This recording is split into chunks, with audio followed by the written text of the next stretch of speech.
Prime Water Gov. Kasi noong nakaraan po may nabanggit po kayo about investigation, parang looking at the Prime Water issue kasi isa rin po ito sa problema ng mga taga Bulacan. Isa nga ito sa namin, di ba?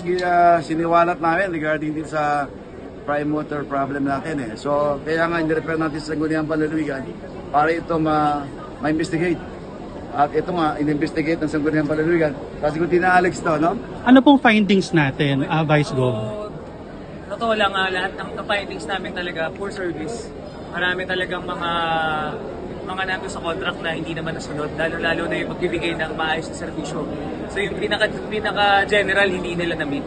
So isa sa magiging aksyon ng Sangguniang Panlalawigan is to propose resolution, to propose all the yung mga joint venture na ma-cancela para ito po ibibigay namin sa luwa. So termination po? Terminate ang namin pong, kasi po ang mag-determinate yan yung mga water services po natin sa bawat bayan. So yun po yung aming magiging rekomendasyon sa bawat bayan na kung hindi nila nagagawa yung trabaho nila, bakit kailangan natin magpatuloy dun sa kanilang kontrata? Bakit kailangan natin na pahirapan pa yung taong bayan?